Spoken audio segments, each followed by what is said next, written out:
नमस्ते क्रिकेट प्रेमियों। कभी क्रिकेट मैच देखा है और सोचा है कि गेंदबाज गेंद को हवा में कैसे घुमाते हैं? जादू जैसा लगता है ना? आज हम क्रिकेट के सबसे दिलचस्प पहलुओं में से एक को समझेंगे, स्विंग बॉलिंग। स्विंग बॉलिंग एक कला है जिसमें गेंद हवा में चलते हुए साइडवेज मुड़ जाती है, अक्सर बल्लेबाज को धोखा देकर विकेट ले जाती है। यह एक ऐसा स्किल है जिसमें महारत हासिल करने में समय और अभ्यास लगता है, लेकिन इसका फल बहुत अच्छा होता है। इस गाइड में हम दो बेसिक टाइप्स के स्विंग को देखेंगे, आउट स्विंग और इन स्विंग। चाहे आप बिल्कुल नए हों या एक बडिंग क्रिकेटर जो अपने बॉलिंग आर्सेनल को बेहतर बनाना चाहता हो, यह गाइड आपको एक प्रो की तरह गेंद स्विंग कराने का ज्ञान और तकनीक देगा। तो क्या आप स्विंग बॉलिंग की दुनिया के इस एक्साइटिंग सफर पर जाने के लिए तैयार हैं? चलो शुरू करते हैं। तकनीकी बातों में जाने से पहले आइए समझते हैं कि आउटस्विंग और इनस्विंग का असल में क्या मतलब है। एक राइट हैंडेड बल्लेबाज की कल्पना कीजिए जो एक गेंदबाज का सामना कर रहा है। एक आउटस्विंगर, जैसा कि नाम से पता चलता है, गेंद को बल्लेबाज से दूर ले जाती है। अगर बल्लेबाज राइट हैंडेड है तो गेंद स्लिप्स फील्डर्स की तरफ जाएगी। दूसरी ओर इनस्विंग गेंद को राइट हैंडेड बल्लेबाज के अंदर की तरफ लेग साइड की ओर मोड़ती है। इसे ऐसे समझो कि गेंद बल्लेबाज के पैड की तरफ जा रही है। आउट स्विंग और इन स्विंग दोनों ही बल्लेबाजों को आउट करने में बहुत इफेक्टिव हो सकते हैं और इन डिलीवरीज में महारत हासिल करने से निश्चित रूप से आपकी बॉलिंग प्रोवेस बढ़ेगी। स्विंग बॉलिंग की ग्रिप में है। आउट स्विंगर डालने के लिए गेंद को ऐसे पकड़ें जैसे आप उससे हाथ मिला रहे हो। आपकी इंडेक्स और मिडिल फिंगर्स सीम के ऊपर पास होनी चाहिए, स्विंग की इंटेंडेड डायरेक्शन की ओर इशारा करते हुए। सीम स्विंग जनरेट करने में क्रूशियल रोल निभाती है। आउट स्विंगर के लिए सुनिश्चित करें कि सीम स्लिप्स फील्डर्स की ओर थोड़ी एंगल्ड हो। सीम को एक रडर की तरह समझें जो गेंद को डिजायर्ड डायरेक्शन में गाइड करता है। आपका थंब गेंद के नीचे सपोर्ट देता है। इसे गेंद को बहुत जोर से नहीं पकड़ना चाहिए, बस इतना कि आपकी फिंगर्स अपना जादू चला सके। इन स्विंग जबकि आउट स्विंग के विपरीत लगती है, इसके लिए सिमिलर लेकिन थोड़ी अलग ग्रिप की आवश्यकता होती है। फिर से कल्पना करें कि आप गेंद से हाथ मिला रहे हैं, हालांकि इस बार आपकी इंडेक्स और मिडिल फिंगर्स सीम पर थोड़ी दूर होनी चाहिए, लेग साइड की ओर इशारा करते हुए। सीम एक बार फिर एक पिवटल रोल निभाती है। इन स्विंगर के लिए सीम को लेग साइड की ओर थोड़ा एंगल करें। यह थोड़ा उल्टा लग सकता है, लेकिन स्विंग के फिजिक्स पर भरोसा करें। आपका थंब हमेशा की तरह गेंद के बेस पर सपोर्ट प्रदान करता है, जिससे एक फर्म और कंट्रोल्ड ग्रिप सुनिश्चित होती है। याद रखें, कंसिस्टेंट स्विंग के लिए एक कंसिस्टेंट ग्रिप जरूरी है। ग्रिप जहां स्विंग की नींव रखती है, वहीं आर्म मूवमेंट और रिस्ट पोजीशन उस नींव को मजबूत बनाते हैं। एक अच्छे स्विंग बॉलर के लिए ग्रिप, आर्म मूवमेंट और रिस्ट पोजीशन का तालमेल बेहद जरूरी है। आपके हाथ की गति और कलाई की स्थिति आपकी डिलीवरीज के ट्रैजेक्टरी, स्पीड और इफेक्टिवनेस को निर्धारित करती है। अगर आर्म मूवमेंट सही नहीं है तो स्विंग का असर कम हो जाता है। आउट स्विंग और इन स्विंग दोनों के लिए आर्म मूवमेंट और रिस्ट पोजीशन में सटल फर्क होता है, जिसे समझना जरूरी है। एक स्मूथ और रिथमिक आर्म एक्शन के लिए प्रयास करें। आपकी आर्म एक आर्क में घूमनी चाहिए, जिससे मोमेंटम और कंट्रोल दोनों मिले। जैसे ही आप क्रीज के पास पहुंचते हैं, अपने शरीर का बैलेंस बनाए रखें और रन अप की स्पीड को आर्म एक्शन में कन्वर्ट करें। अपनी बॉलिंग आर्म को अपने कान के पास रखें ताकि रिलीज पॉइंट कंसिस्टेंट रहे और गेंद पर मैक्सिमम कंट्रोल मिले। गेंद को रिलीज करते समय एक विपिंग एक्शन बनाएं। यह विपिंग मोशन गेंद को एक्स्ट्रा पेस और स्विंग देता है। अब यहाँ मैजिक होता है। आउट स्विंग के लिए रिस्ट और फिंगर्स की पोजीशन क्रिटिकल है। जैसे ही आप गेंद रिलीज करते हैं, ध्यान दें कि रिस्ट नेचुरली फॉलो थ्रू करे। अपनी कलाई को नीचे की ओर स्नैप करें, जिससे गेंद सीम के साथ हवा में ट्रैवल करे। यह सुनिश्चित करते हुए कि आपकी फिंगर्स स्लिप्स फील्डर्स की ओर इशारा कर रही हैं। इससे सीम पोजीशन स्टेबल रहती है। यह रिस्ट एक्शन गेंद को साइड रोटेशन देती है, जिससे हवा में स्विंग पैदा होती है। इससे गेंद बल्लेबाज से दूर कर्व करती है और बैट्समैन को बीट करना आसान हो जाता है। दूसरी ओर इन स्विंग के लिए थोड़ी अलग रिस्ट एक्शन की आवश्यकता होती है। यहाँ रिस्ट और फिंगर्स की अलाइनमेंट बदल जाती है। जैसे ही आप गेंद रिलीज करते हैं, रिस्ट को स्टेबल रखें और फिंगर्स को सटली लेग साइड की ओर गाइड करें। कोशिश करें कि आपकी कलाई गेंद के ठीक पीछे हो, जिससे एनर्जी सीधे गेंद में ट्रांसफर हो। आपकी उंगलियां लेग साइड की ओर इशारा कर रही हो ताकि सीम अंदर की ओर घूमे। यह ऑपोजिट स्पिन देता है। जिससे गेंद रिवर्स डायरेक्शन में स्विंग करती है, जिससे गेंद बल्लेबाज की ओर कर्व करती है। सही आर्म मूवमेंट और रिस्ट पोजीशन से ही आप स्विंग बॉलिंग में मास्टरी हासिल कर सकते हैं और बैट्समैन को बार बार चौंका सकते हैं। स्विंग बॉलिंग में महारत हासिल करने के लिए डेडिकेशन और लगातार प्रैक्टिस की आवश्यकता होती है।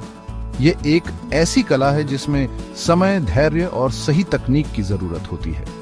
हर ग्रेट स्विंग बॉलर ने अपने शुरुआती दिनों में काउंटलेस आवर्स नेट्स में बिताए हैं अपनी स्किल्स को निखारने के लिए। आपके सफर में आपकी मदद करने के लिए यहाँ कुछ प्रैक्टिकल टिप्स दिए गए हैं जो आपको एक बेहतर स्विंग बॉलर बनने में मदद करेंगे। इन टिप्स को अपनाकर आप अपनी बॉलिंग में नोटिसेबल इंप्रूवमेंट देख सकते हैं।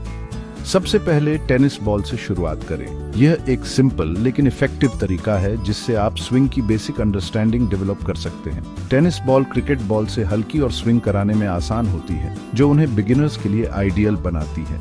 इससे आप बिना ज्यादा एफर्ट के बॉल को हवा में मूव कराना सीख सकते हैं। मूवमेंट का एहसास पाने के लिए टेनिस बॉल से अपनी ग्रिप और रिस्ट एक्शन का अभ्यास करें।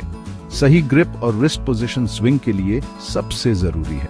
आप अलग अलग ग्रिप्स ट्राई करें और देखें कि किस ग्रिप से बॉल ज्यादा स्विंग करती है। एक टारगेट का इस्तेमाल करें। जब आप प्रैक्टिस करते हैं तो हमेशा एक क्लियर टारगेट रखें ताकि आपकी डिलीवरीज पर्पसफुल रहें। नेट्स या मैदान पर एक टारगेट रखें, जैसे कि एक कोन या स्टंप। इससे आपकी एक्यूरेसी इंप्रूव होगी और आप अपनी लाइन और लेंथ पर नेचुरली फोकस करेंगे। यह आपको अपने स्विंग का अभ्यास करते समय अपनी लाइन और लेंथ पर ध्यान केंद्रित करने में मदद करेगा। खुद को फिल्म करें। जब आप अपनी बॉलिंग एक्शन को वीडियो में देखते हैं तो आपको अपनी टेक्निक के छोटे छोटे फ्लॉज भी नजर आ सकते हैं। अपनी बॉलिंग एक्शन को रिकॉर्ड करने से आपकी टेक्निक के बारे में वैल्यूएबल इंसाइट्स मिल सकते हैं। आप देख सकते हैं कि आपकी रिस्ट पोजीशन, आर्म स्पीड और फॉलो थ्रू कैसा है। इंप्रूवमेंट के एरियाज की पहचान करने के लिए अपनी रिस्ट पोजीशन, आर्म स्पीड और फॉलो थ्रू का एनालिसिस करें। अगर पॉसिबल हो तो अपनी वीडियोस किसी कोच या एक्सपीरियंस्ड प्लेयर को दिखाएं ताकि वे आपको कंस्ट्रक्टिव फीडबैक दे सकें, मार्गदर्शन लें। किसी कोच या अनुभवी गेंदबाज से मदद मांगने में संकोच न करें। एक अच्छा मेंटर आपकी बॉलिंग जर्नी को आसान और एंजॉयबल बना सकता है। वे आपकी प्रोग्रेस को तेज करने के लिए पर्सनलाइज्ड टिप्स और फीडबैक दे सकते हैं। उनकी गाइडेंस से आप कॉमन मिस्टेक्स अवॉइड कर सकते हैं और जल्दी सीख सकते हैं। याद रखें, पेशेंस और परसिस्टेंस की है। हर दिन थोड़ा थोड़ा प्रैक्टिस करें। कंसिस्टेंसी से इंप्रूवमेंट जरूर दिखेगा। अगर आपको तुरंत रिजल्ट्स नहीं दिखाई देते हैं तो निराश ना हो। हर बॉलर को यूपीएस एंड डाउन्स का सामना करना पड़ता है, लेकिन हार मानना सोल्यूशन नहीं है। प्रैक्टिस करते रहें और स्विंग आ जाएगी। मेहनत और लगन से आप भी एक शानदार स्विंग बॉलर बन सकते हैं। अपने सफर का आनंद लें और हर सेशन से कुछ नया सीखने की कोशिश करें।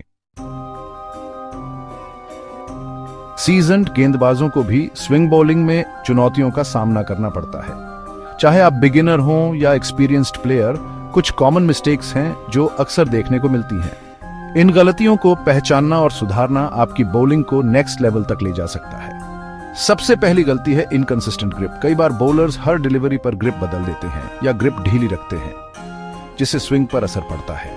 ग्रिप सही न होने से न सिर्फ स्विंग कम होती है, बल्कि बॉल कंट्रोल भी कमजोर हो जाता है। सुनिश्चित करें कि हर डिलीवरी के लिए गेंद पर आपकी ग्रिप फर्म और कंसिस्टेंट हो।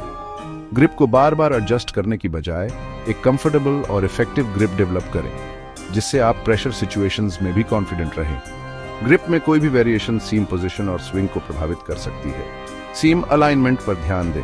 अगर सीम सही डायरेक्शन में नहीं है तो बॉल हवा में मूवमेंट नहीं करेगी। प्रैक्टिस के दौरान सीम पोजीशन को बार बार चेक करें। अगली कॉमन मिस्टेक है लूज रिस्ट। लूज रिस्ट के परिणाम स्वरूप कंट्रोल की कमी और मिनिमल स्विंग होगी। रिस्ट अगर फ्लॉपी या रिलैक्स्ड रहेगी तो बॉल पर स्पिन या स्विंग जनरेट नहीं हो पाएगी। आउट स्विंग के लिए अपनी कलाई को नीचे की ओर स्नैप करने पर और इन स्विंग के लिए गेंद के पीछे रिस्ट रखने पर ध्यान दें। रिस्ट पोजीशन को मिरर या वीडियो एनालिसिस से चेक करें ताकि आप अपनी टेक्निक को फाइन ट्यून कर सकें। पूर फॉलो थ्रू भी एक बड़ी गलती है। मोमेंटम और डायरेक्शन बनाए रखने के लिए एक स्ट्रॉन्ग फॉलो थ्रू जरूरी है। अगर आप डिलीवरी के बाद रुक जाते हैं या आर्म पूरी तरह एक्सटेंड नहीं करते तो बॉल की स्पीड और एक्यूरेसी दोनों पर असर पड़ता है। सुनिश्चित करें कि गेंद रिलीज करने के बाद आपकी बॉलिंग आर्म टारगेट की ओर पूरी तरह से एक्सटेंड हो। इससे न सिर्फ स्विंग इंप्रूव होती है बल्कि इंजरी का रिस्क भी कम होता है। एक और गलती है बहुत तेज बॉलिंग करना। पेस जरूरी है, लेकिन बहुत तेज बॉलिंग करने से आपकी स्विंग बाधित हो सकती है। कई बार बॉलर स्पीड बढ़ाने के चक्कर में लाइन और लेंथ खो देते हैं। स्पीड और कंट्रोल के बीच सही बैलेंस खोजने पर ध्यान दें। कंट्रोल्ड पेस से आप बॉल को सही जगह पर पिच कर सकते हैं और स्विंग भी मेंटेन कर सकते हैं। याद रखें, प्रैक्टिस मेक्स परफेक्ट। हर सेशन में अपनी मिस्टेक्स को नोट करें और इम्प्रूवमेंट पर काम करें। रेपिटेशन से मसल मेमोरी डेवलप होती है, जिससे मैच सिचुएशंस में मिस्टेक्स कम होती हैं। जितना ज्यादा आप बोल करेंगे उतना ही बेहतर आप समझ पाएंगे कि आपकी ग्रिप, रिस्ट पोजीशन और आर्म मूवमेंट स्विंग को कैसे इन्फ्लुएंस करती है। कोच या एक्सपीरियंस्ड प्लेयर्स से फीडबैक लें, ड्रिल्स करें और पेशेंस रखें। इंप्रूवमेंट धीरे धीरे दिखेगी, लेकिन हर प्रैक्टिस सेशन आपको एक बेहतर स्विंग बॉलर बनाएगा। आउट स्विंग और इन स्विंग बॉलिंग के लिए इस कॉम्प्रिहेंसिव गाइड के अंत तक पहुंचने पर बधाई। हमने स्विंग की बेसिक्स को समझने से लेकर ग्रिप, रिस्ट पोजीशन और आर्म मूवमेंट में महारत हासिल करने तक बहुत कुछ कवर किया है। याद रखें, स्विंग बॉलिंग एक कला है जिसमें परफेक्ट होने में समय और डेडिकेशन लगता है। अगर आपको तुरंत रिजल्ट नहीं दिखाई देते हैं तो निराश न हो। प्रैक्टिस करते रहें, अलग अलग ग्रिप्स और रिस्ट पोजीशंस के साथ एक्सपेरिमेंट करें और अनुभवी गेंदबाजों से गाइडेंस लें। गेंद को हवा में स्विंग होते और बल्लेबाज को डिसीव करते हुए देखने का थ्रिल एक एक्सिलरेटिंग एक्सपीरियंस है। तो वहां जाएं, चैलेंज को स्वीकार करें और स्विंग करते रहें।